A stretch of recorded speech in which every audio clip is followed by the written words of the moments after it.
சங்கரேட்டா வணக்கம். உங்களுக்கும் வணக்கம். இப்போ தான் நீங்கள் பார்த்துட்டு வந்திருப்பீங்க, அங்கே தொலைவாக தெரியுது அந்த அருவியை வந்து பார்த்துட்டு வந்திருப்பீங்க. அது பக்கத்தில் நின்று நீங்கள் நிறையா ஸ்டில்ஸ்லாம் எடுத்திருக்கீங்க. அதை பக்கத்தை நீங்கள் கண்டு ரசிச்சிருக்கீங்க பக்கத்தில் நின்று. ஸோ உங்களோட ஃபீலிங் எப்படி இருந்துச்சு ஆக்சுவலாக? இது நல்ல ஒரு ஃபீல் தான் இன்னைக்கு எனக்கு கிடைச்சது. நேற்று கூடி வந்து ரொம்ப இந்த மிஸ்ட் அதிகமாக இருந்ததுன்னு ரொம்ப ஒன்றும் பார்க்க முடியலை.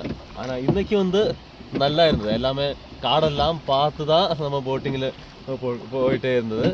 அப்புறம் அந்த வாட்டர் ஃபால்ஸும் நல்லா அழகாக இருந்துச்சு. மேலே போயிட்டு அங்கே நிற்கும்போது ஒரு செம ஃபீலு. அதுதான் ஓகே. எல்லாருக்குமே இந்த ஃபீலை வந்து நீங்கள் உணர்ந்துருப்பீங்க. பட் வந்து அதுக்கு போகிறதுக்கு முன்னாடி உங்களோட ஃபீலிங்ஸ் எப்படி இருந்துச்சு, அங்கே போனதுக்கப்புறம் எப்படி உங்களோட தன்னை அறியாமலே மாறுச்சுன்னு சொல்லுவாங்கல்ல, அந்த மாதிரி ஒரு ஃபீல் வந்துச்சா உங்களுக்கு? அந்த சாரல் காற்று அப்படி அந்த சாரலில் அப்படி தூவானம் அடிக்கும்போது உங்களுக்கு எப்படி இருந்துச்சு? உங்கள் மனசில் எவ்வளோ ஒரு ஃபீல் ஆச்சுது, அதை கொஞ்சம் சொல்லலாமா? ஓகே, அதுங்க ஸ்டார்ட் பண்ணும்போது எனக்கு அந்த அளவுக்கு ஃபீலிங் கிடையாது. நேற்று ஆல்ரெடி போயிருக்கு. அப்போ சேம் இடத்துல தான் இன்னொரு தடவை போகிற அந்த ஒரு ஃபீல் தான் இருந்துச்சு. ஆனால் இப்போ அப்படி கிடையாது. அங்கே போயதுக்கப்புறம் தான் எனக்கு அது நல்லா கிடச்சிது. போன வழி கூடி நல்லா கிடச்சிது.